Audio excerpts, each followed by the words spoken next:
뒷발에 힘줄을 끊고 그들의 병거를 불로 살랐더라. 아멘. 할렐루야.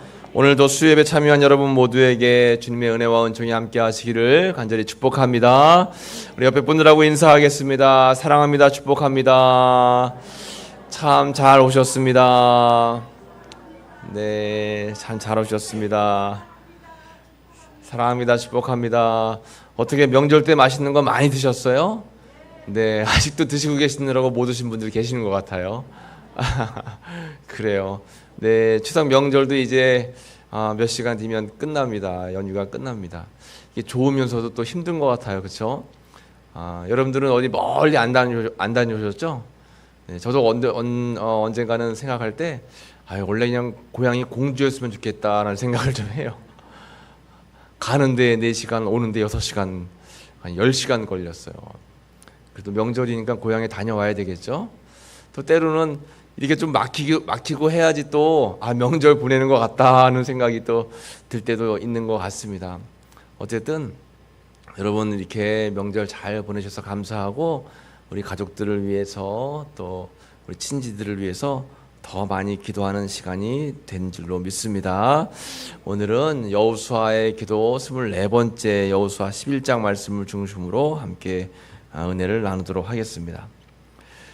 전쟁을 하다 보면 지금도 전쟁이 세상에서는 끊임없이 계속 이어지고 있죠. 러시아 우크라이나 전쟁도 계속 이어지고 있고 아프리카에서 수단 같은 나라는 내전이 계속 이루어지고 있고 이렇게 전쟁을 치르는데 전쟁에서 가장 중요한 것은 군사력입니다. 군사력.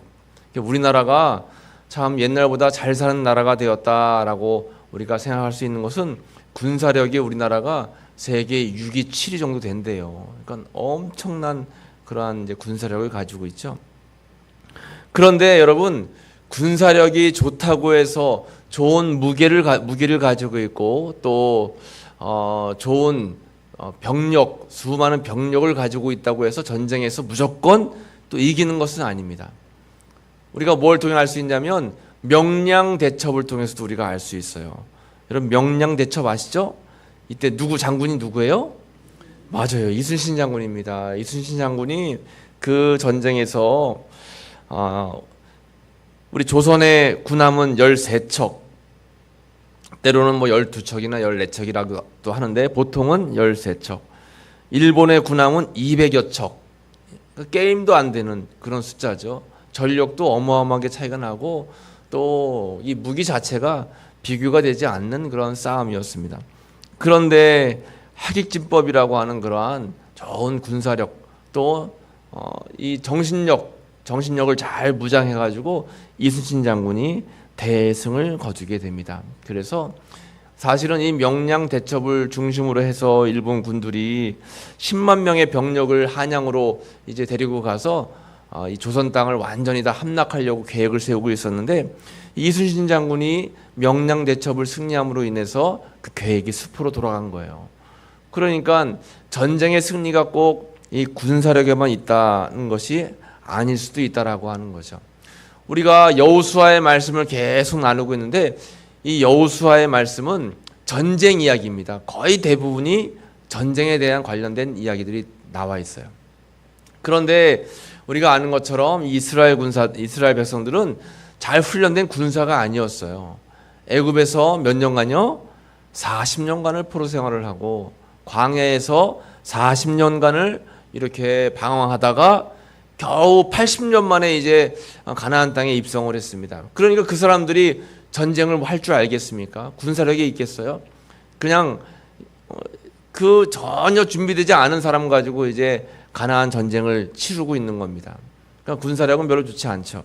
그런데도 불구하고 하나님께서는 이들에게 계속적인 승리를 주셨어요. 그래서 가나안 땅에 들어가면서 여리고성을 점령했고 아이성에서는 처음에 실패했지만 다시 아이성을 점령하고 이 중부 지역 가나안의 중부와 또 남부의 연합 군사들을 다 물리치게 되었어요. 그리고 이제 북부로 올라오는 겁니다. 마지막 오늘 말씀을 나누는 여호수아 11장이 이 여호수아에서의 여호수아 마지막 전쟁 이야기인데 이제 마지막 이 가나안 땅에 북부 지역만 남겨놓고 있어요. 그런데 북쪽에 살고 있던 이 북부의 백성 지파들이 이 중부와 남부의 지역의 모든 지파가 다 함락되었다는 소식을 듣고 굉장히 두려워 떨었습니다. 그래서 그들이 연합 공동 동맹을 맺기로 했어요. 그래서 이 북쪽의 하솔왕 야빈을 중심으로 해서 이제 연합군이 모이게 되었고 그들과 전쟁을 치르는 것이 이제 오늘 본문 여호수아 11장의 말씀이에요. 오늘 본문을 통해서 우리가 다는 읽지 않았지만 본문에 나와 있는 우리가 교훈을 통해 우리가 어떤 것을 놓고 기도해야 될까를 함께 나누도록 하겠습니다. 먼저 첫 번째 기도해야 될 제목은 두려워하지 말라는 하나님의 음성을 계속 듣는 삶이 되게 하소서. 한번 따라해 보겠습니다. 두려워하지 말라. 다시 한번 더 두려워하지 말라. 이게 누구의 음성이에요? 하나님의 음성입니다. 여호수아는 믿음을 가지고 있었어요. 여호수아는 전쟁에 나아가면 꼭 하나님이 힘을 주셔가지고 이길 수 있다라고 하는 자신감을 가지고 있었습니다.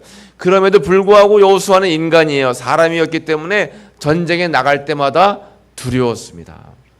여러분 6.25 전쟁 직접 경험해보지 못했지만 늘 생각해요. 야, 6.25 전쟁 그 시기에 태어났으면 얼마나 고생을 했을까. 그리고 또 일제시대 때 태어났으면 또 얼마나 고생을 했을까.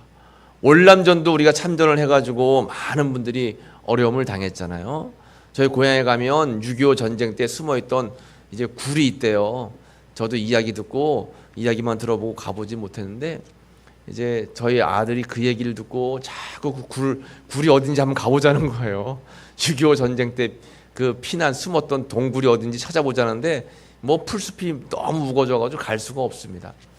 이 전쟁 세대, 그래서 여러분 우리 젊은이들은 잊지 말아야 될 것이 전쟁 일제 시대를 거쳐서 전쟁 시대를 거친 우리 어른들, 우리 선조들, 이런 기성세대에 대한 감사의 마음을 늘 잊지 않고 가지고 있어야 됩니다.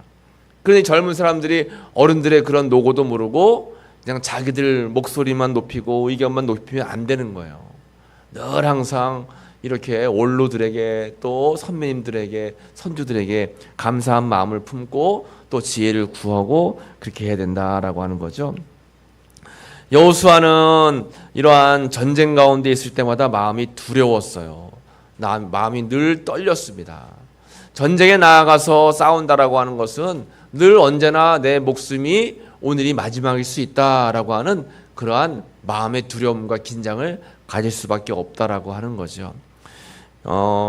그래서 전쟁에 나갈 때마다 이 명량이라는 영화에도 보면 유명한 대사가 우리는 결코 두려움에 질 수 없다 해서 이 이순신 장군이 모든 병사들에게 군사들에게 강조한 것이 두려워하지 말라는 거예요.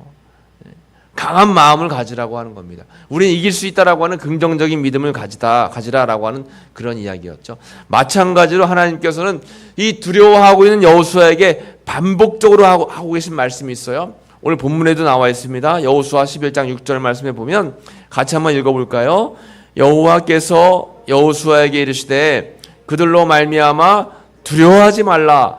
내일 이맘때에 내가 그들을 이스라엘 앞에 넘겨주어 몰살시키리니 너는 그들의 말 뒷발에 힘줄을 끊고 그들의 병거를 불사르라 하시니라 했습니다.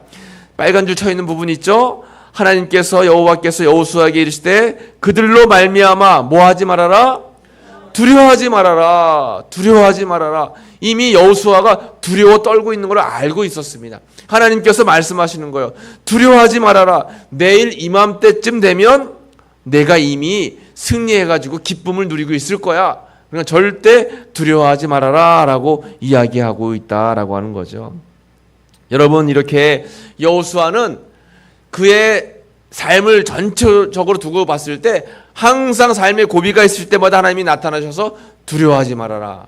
처음에 모세의 대를 이어가지고 그가 지도자가 되었을 때도 1장 9절 말씀에서 강하고 담대하라. 두려워하지 말면 놀라지 말라. 내가 어디로 가든지 내 하나님 여호와가 너와 함께 하느니라 하시니라.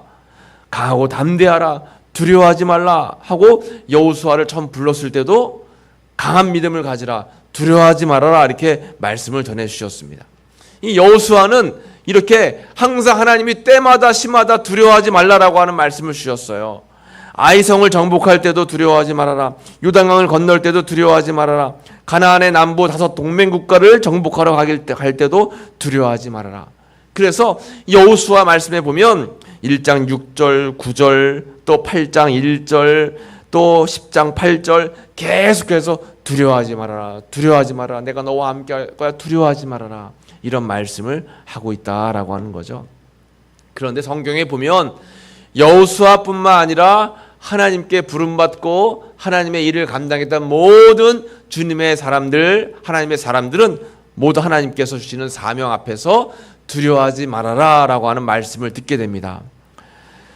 이제 창세기 말씀에 보면 창세기 46장 3절에 야곱에게 나타나셔서 하나님께서 말씀하시는 거예요. 하나님이 이르시되 나는 하나님이라 내 아버지 하나님이니 애굽으로 내려가기를 두려워하지 말라. 내가 거기서 너로 큰 민족을 이루게 하리라. 두려워하지 말아라 야곱에게 말씀하셨어요. 그리고 민수기 21장 34절 말씀에는 여호와께서 모세에게 이르시되 그를 두려워하지 말라. 내가 그와 그의 백성과 그의 땅을 내 손에 넘겼나니. 모세에게도 두려워하지 마라. 내가 너와 함께 할 거야.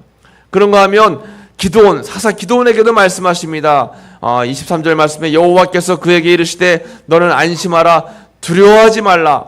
죽지 아니하리라 하시니라. 이렇게 어려움과 환난 속에 있을 때 하나님께서는 기드온에게 나타나셔서 두려워하지 말아라. 안심해. 내가 너와 함께 할 거야 말씀하시는 겁니다. 그런가 하면 사도 바울에게도 이사야에게도 나타나셔서 말씀하시는 거예요. 이사야서 41장 10절에 두려워하지 말라. 내가 너와 함께 함이라. 놀라지 말라. 나는 내 하나님이 됨이라. 사도 바울에게도 마찬가지입니다. 사도행전 27장 24절 말씀에 바울아 두려워하지 말라. 내가 가이사 앞에 서야 하겠고 또 하나님께서 너와 함께 항해하는 자를 다 내게 주셨다 하였으니. 유라굴로 강풍을 만났을 때에 막 배가 엄청난 위기에 있을 때 하나님께서 바울에게 두려워하지 말아라 라고 말씀하시는 거예요. 이렇게 하나님의 사람들에게는 꼭 하나님께서 나타나셔가지고 두려워하지 마라, 염려하지 마라, 걱정하지 마라, 내가 너와 함께 할 거야 라고 말씀해 주셨어요. 그러면 오늘 이 시간 하나님께서는 여러분들에게 뭐라고 말씀하고 계세요? 두려워하지 말아라. 여러분 뭐 때문에 두려워하십니까? 건강이 좀 안 좋으실까요? 아니면 명절 때 자녀들을 만나니까 마음에 한숨이 막 생길까요? 아니면 내가 앞으로 어떻게 살다가 어떻게 죽어야 될까? 나는 어떻게 죽을까? 여러분 두려우실까요? 사람은 누구나가 다 두려운 마음이 있어요. 왜냐하면 앞날을 알지 못하기 때문에 두려워요. 내 미래를 알 수 없기 때문에 두렵습니다. 우리 청년들이 두려운 건 뭐예요? 내가 어떤 사람을 만나서 결혼을 할까? 나는 어떤 직장에 들어가서 평생 먹고 살아야 될까? 아직 뭔가 이루어진 게 없기 때문에 마음속에 두려움이 있는 거예요. 모든 사람들은 다 한 치 앞을 내다볼 수 없고 한 시간 뒤 또 내일 일을 알 수 없는 게 인간입니다. 그렇기 때문에 우리 마음 가운데 두려움이 있어요. 그런데 만물을 창조하시고 주관하시고 다스리시고 또 오늘뿐만 아니라 내일까지도 알고 계신 하나님께서 여러분들에게 뭐라고 말씀하시는 거예요? 두려워하지 말아라. 내가 너와 함께 할 거야. 놀라지 말고 겁내지 말고 떨지 말아라. 내가 너를 늘 지켜줄 거야. 우리에게 말씀하고 계시다라고 하는 거죠. 그러므로 여러분 두려워하지 마시고 주님만을 바라보고 의지하시기를 간절히 축복합니다. 여러분 두려워하면 안 돼요. 하나님이 다 아시기 때문에. 하나님께서 역사를 주관하시고 또 하나님께서 여호수아에게 전쟁에 나가 승리하신 것처럼 우리는 전쟁 같은 삶을 매일매일 살고 있지만 하나님이 나와 함께 하신다라고 하는 확신과 믿음을 가지고 있으면 우리의 두려움은 그만큼 사라진다라고 하는 거죠. 믿음이 강해지면 두려움은 약해집니다. 그런데 믿음이 약해지면 두려움은 강해지는 거예요. 그러므로 여러분 믿음으로 항상 주님을 의지하고 기도할 때마다 두려워하지 말라라고 하는 하나님의 음성을 계속 듣는 삶을 살아가게 인도하소서. 여러분 기도하시는 귀한 삶이 되시기를 간절히 축복합니다. 기도하는 마음으로 같이 한번 읽어볼게요. 다시 시작. 두려워하지 말라는 하나님의 음성을 계속 듣는 삶을 살아가게 하소서. 아멘. 여호수아에게도 두려워하지 말아라, 두려워하지 말아라 말씀하셨어요. 여러분들에게도 두려워하지 말아라 말씀하고 계시다라고 하는 것입니다. 두 번째는 하나님만 의지하는 삶이 되게 하소서예요. 누구만 의지하는 거예요? 하나님만 의지하는 겁니다. 하나님만 의지하는 거예요. 오늘 말씀에서 이렇게 여호수아 11장 6절에 우리가 아까 읽었던 말씀인데, 하나님께서 여호수아에게 그들로 말미암아 두려워하지 말아라, 내일 이맘때에 너에게 승리를 줄 거야 라고 말씀하시면서 뒷부분에 뒷발에 힘줄을 끊고 그들의 병거를 불사르라 하시니라 했어요. 근데 사실 여러분, 군사적으로는 이게 맞지 않는 그런 말씀입니다. 전쟁에서 승리했어요. 적군의 모든 무기를 우리가 뺐으면 어떻게 할까요? 잘 가지고 있고 보관해 있다가 우리가 그걸 가지고 싸워야죠. 왜냐하면 이 이스라엘 군사는 말도 없어요. 병거도 없습니다. 제대로 된 그러한 무기를 가지고 있지 않아요. 그런데 이 말을 얻고 그들의 병거를 얻는다라고 하는 것은 굉장히 큰 무기가 될 수 있어요. 그런데 전쟁에서 승리하고 나서 그들의 말 뒷발의 힘줄을 끊어버리래. 힘줄을 끊어버리면 말은 달리지를 못해요. 그들의 병거를 다 어떻게 하라는 거예요? 불살라버리래요. 그냥 보관해둬라 하는 것도 아니고 불살라버리래요. 왜 그럴까요? 이렇게 말이 있고 병거가 있으면 뭘 의지하게 돼요? 말과 병거를 의지하는 겁니다. 여러분, 우리가 삶을 살아갈 때 뭔가 든든하게 믿을 만한 것이 있으면 자꾸 그것을 의지하게 되는 거예요. 그런데 내가 의지할 만한 무언가 그 존재가 사라지고 없으면 누구밖에 없어요? 나에게는 하나님밖에 없습니다. 주님밖에 없습니다. 그런 거예요.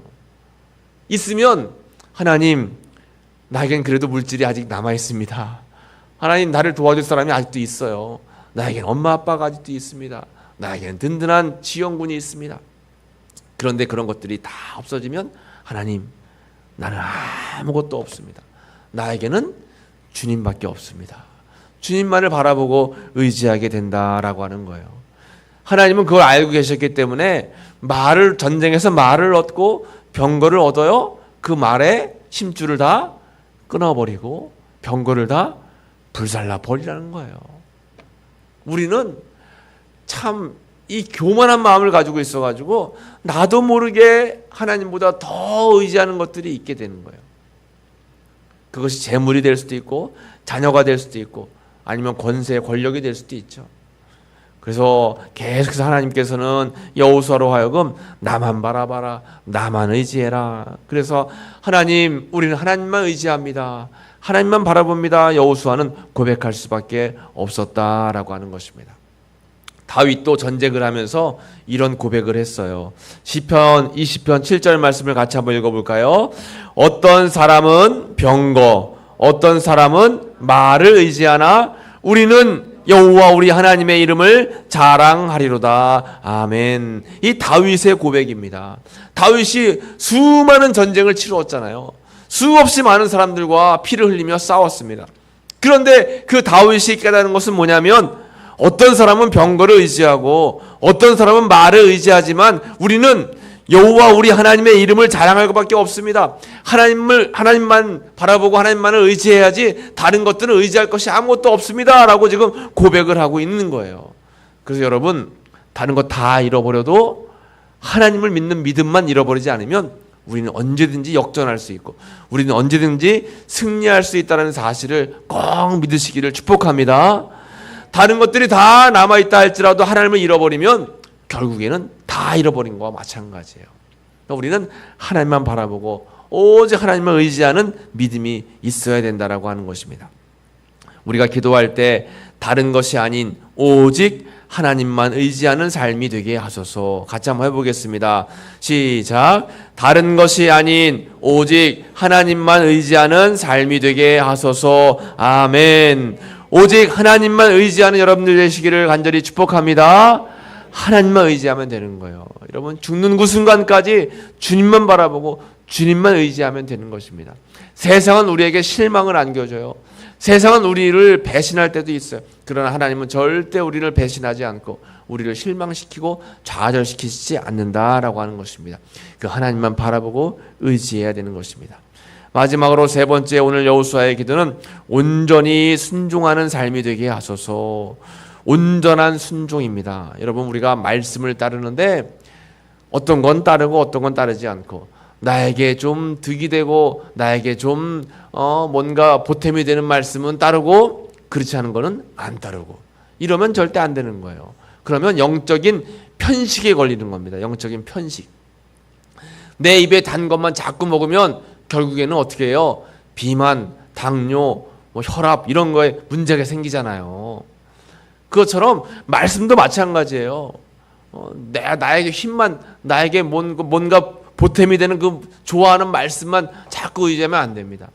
때로는 나를 힘들게 하고 나를 어렵게 하고 십자가에 못 박아야 된다. 또 우리는 날 항상 여러 가지 사명을 감당해야 된다. 힘들고 어려워도 그런 말씀까지도 다 듣고 순종할 수가 있어야 된다라고 하는 거예요. 하나님께서는 여호수아에게 말씀하실 때에 이 가나안 땅에 있는 모든 사람들과 전쟁을 치르면서 모든 백성들을 다 어떻게 해요? 다 진멸시키라고 합니다. 하나도 남기지 말라고 했죠. 왜요? 그들은 죄악의 상징이기 때문에. 우리가 마음 가운데 죄가 있으면 하나라도 남기면 안 된다라고 했죠. 그래서 물컵 이야기 했잖아요. 물컵이 아무리 깨끗하고 좋아도 여기에 더러운 물 한 방울만 딱 들어가도 우리가 마셔요? 못 마셔요? 못 마시잖아요. 안 마십니다. 마찬가지로 우리의 삶이 항상 거룩하고 진실하고 깨끗해야 돼요. 세상과 조금의 타협도 있으면 안 됩니다. 다른 거는 다 내가 양보해도 이것만큼은 양보할 수 없습니다라고 하는 세상적인 것이 있으면 안 돼요. 우리는 철저하게 주의 말씀에 순종해야 됩니다. 그런데 여호수아가 이걸 못했어요. 오늘 말씀 뒷부분에 보면 22절 말씀에 이스라엘 자손의 땅에는 아낙 사람들이 하나도 남지 아니하였고 가사와 가드와 아스도데만 남았더라. 원래는 어떻게 해야 될까요? 아낙 사람들도 남지 않고 가드와 아스돗 사람들도 가사 사람들도 하나도 남지 않았더라. 이게 완전한 순종이에요. 그런데 아낙 사람들은 하나도 남지 않았는데 가사와 가드와 아스돗 거기에 사람들은 일부러 남겨두었어요. 왜 남겨두었는지 이유에 대해서는 나와 있지 않습니다. 그들을 종을 삼으려고 했는지, 그들이 막 살려달라고 애원을 했는지, 아니면 그들이 막 불쌍해 보였는지, 왜 살려줬는지는 알 수 없지만 어쨌든 이 세 지역의 사람들을 다 전멸시키지 않고 살려두었어요. 그런데 이게 작은 씨앗이 나중에는 문제를 일으키게 된 겁니다. 무슨 문제가 일어났냐? 사사기 16장 1절에 보면 삼손이 가사에 가서 거기에서 한 기생을 보고 그에게로 들어갔더니, 가사가 어디예요? 아까 우리가 말씀 나눈 곳에 보면 아낙 사람들이 하나도 남지 아니하고 가사라는 부분이 나오죠. 이 가사 지역의 사람들을 남겨뒀어요. 그 사람들이 섬기는 우상을 숭배하면서 계속 그 공동체를 형성하고 남아있다가 나중에 이 사사시대에 삼손이 이 가사라고 하는 지역에 있는 이 기생 때문에 결국 어떻게 돼요? 머리카락이 잘려가지고 죽임을 당하게 되는 거예요. 이 불행의 씨앗이 되었다라고 하는 것입니다. 그런가 하면 또 두 번째 어디입니까? 두 번째 가사와 가드죠. 가드에는 또 어떤 일이 벌어지냐면 사무엘상 17장 4절 말씀에 블레셋 사람들의 진영에서 싸움을 도두는 자가 왔는데 그의 이름은 누구예요? 골리앗이요. 어디 사람이래요? 가드 사람이에요. 가드 사람. 가드 사람들을 살려줬어요. 그게 씨앗이 돼가지고 사람들이 계속 이어오다가 거기에서 누가 나온 거예요? 골리앗이라고 하는 일이 적군이 나오게 된 겁니다. 그러니까 이 불행의 씨앗은 죄악을 남겨두는 데부터 시작이 되는 거예요. 죄는 완전히 다 진멸시켜야 된다라고 하는 것입니다. 그리고 또 마찬가지입니다. 세 번째 가사와 가드와 이제 어디요? 아스도데만 남았더라. 아스도데는 어떤 일이 나중에 벌어지게 되냐면 사무엘상 5장 1절에 블레셋 사람들이 하나님의 궤를 빼앗아 가지고 에베네셀에서부터 어디에요? 아스도데에 이르니라. 전쟁을 통해서 블레셋 사람들에게 하나님의 법궤를 빼앗기게 돼요. 그 법궤를 블레셋 사람들이 아스돗이라고 하는 우상 숭배 지역으로 옮겨갔다라고 하는 거예요. 결국 이 여호수아가 완전한 순종을 하지 않고 이 세 지역의 사람들을 살려둠으로 인해서 나중에 이런 일들이 벌어진 거예요. 삼손이 이 사람들 때문에 나중에 죽게 되고, 또 이 사람들 중에서 골리앗이라고 하는 적군 대장이 나오게 되고, 또 하나님의 법궤가 그 우상 숭배하는 장소로 가게 되고, 이런 일들이 벌어지게 됐다라고 하는 것입니다. 그러므로 우리가 기도할 때 어떻게 기도해야 되는가 하면, 하나님의 말씀에 온전히 순종하는 삶을 살아가게 하소서. 말씀에 온전히 순종하는 거예요. 100% 하나님의 말씀을 따르는 것입니다. 그것이 우리가 살 길이다라고 하는 것이에요. 이제 마지막 말씀을 한 가지 드리고 말씀을 마치도록 하겠습니다. 이제 아프리카 선교사님 가운데 임은미라고 하는 선교사님이 계세요. 이 선교사님이 파송식을 하는데, 파송식을 하면서 사람들이 다 막 안타까워했어요. 아프리카로 선교사로 나가니 얼마나 걱정을 많이 하겠습니까? 그것도 여자의 몸으로 이렇게 아프리카 선교사로 파송이 되는 모습을 보면서 사람들이 다 걱정하는 거예요. 이제 설교하면서 파송하는 목사님이, 선교사님 걱정되고 두렵지 않습니까? 라고 이렇게 물어보니까 선교사님이 하는 이야기가 뭐냐면, 하나님의 뜻이 있는 곳이 세상에서 가장 안전한 곳입니다. 나를 아프리카로 보내는 것이 하나님의 뜻이기 때문에 아프리카가 세상에서 가장 안전한 곳입니다. 이 땅이 편안해 보여도 하나님이 원하시는 땅이 아니라면 이 땅이 제일 위험한 곳입니다.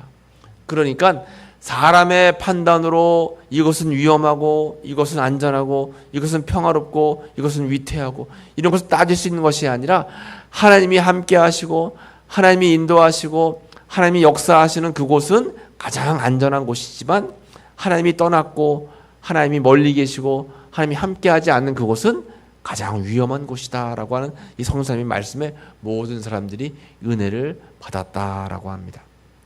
여러분, 맞는 것 같아요. 우리 마음속에 예수님이 계시고 우리 삶 속에 하나님이 늘 항상 동행하시면 우리는 언제든지 하나님 나라 천국의 삶을 살아갈 수 있고 평화로운 삶을 살아갈 수 있지만, 우리 삶 속에 예수님이 멀리 떠나 있고 주님과 동행하지 않고 주님의 뜻 가운데 머물러 있지 않으면 우리의 삶은 언제든지 두려움 속에, 또 언제든지 전쟁 같은 그런 어려움 속에 살아갈 수밖에 없는 우리의 삶인 것 같습니다. 여러분, 늘 오늘 말씀을 기억하시면서 기도하실 때마다 두려워하지 않는 삶을 살아갈 수 있도록 인도하소서. 하나님만을 전적으로 의지하게 주여 도와주소서. 또 온전히 하나님 말씀에 순종하는 삶을 살아갈 수 있도록 주님 붙잡아 주소서. 여러분, 기도하는 여러분들의 귀한 기도가 되시기를 간절히 축복합니다. 우리 찬송가 304장 그 크신 하나님의 사랑 우리 함께 부르고, 우리 1절 부르고 함께 합심으로 기도하도록 하겠습니다.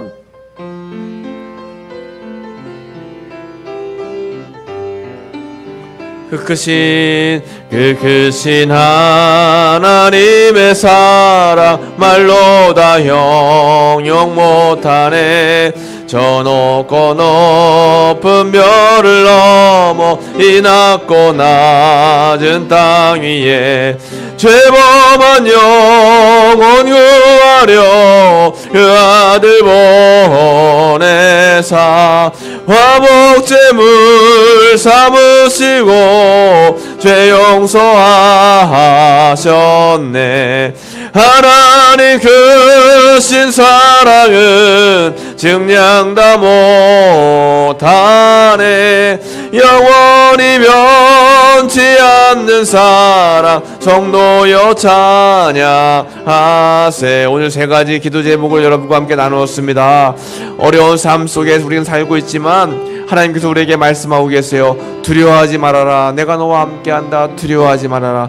두려워하지 않는 삶을 살 수 있도록, 또 하나님만을 바라보고 하나님만을 의지하는 삶, 말을 의지하거나 병거를 의지하지 않고 주님만을 바라보고 따르는 삶을 살아갈 수 있도록, 또 온전히 주님의 말씀에 순종하는 삶을 살아갈 수 있도록 여러분, 우리가 함께 주여 한번 부르고 합심으로 기도하겠습니다. 주여 아버지 하나님, 이 시간 은혜의 말씀을 나누었습니다. 주여, 우리가 삶을 살아갈 때 두렵고 떨리고 아버지 마음 가운데 여러 가지 어려움을 겪을 때가 많이 있습니다. 그러나 오늘 우리에게 말씀하시는 그 하나님의 말씀에 우리가 귀를 기울이기를 원합니다. 내가 너와 함께 할 것이니 두려워하지 말아라. 놀라지 말아라. 떨지 말아라. 말씀하시는 그 하나님의 말씀을 우리 마음밭에 잘 새길 수 있도록 주여 도우시고 인도하여 주옵소서. 두려워하지 않는 믿음으로 나아가기 원합니다. 두려워하지 않는 믿음으로 나아가는 귀한 삶을 통해서 영광 올려드리는 귀한 삶이 될 수 있도록 주여 도우시고 인도해 주옵소서. 하나님만을 의지하기 원합니다. 세상의 말과 병거를 의지하지 않고 온전히 주님만을 바라보고 나아가기 원하오니 저희들 붙잡으시고 인도하여 주시옵소서. 하나님 주시는 믿음 가지고 주님을 절대적으로 의지하며 나를 향해 손 내미시는 주님의 손을 꼭 붙들고 나아가는 우리의 믿음의 삶이 될 수 있도록 주여 도와 주옵소서. 주의 말씀을 아버지 항함하지 않고 온전히 순종하고 따르게 하여 주옵소서.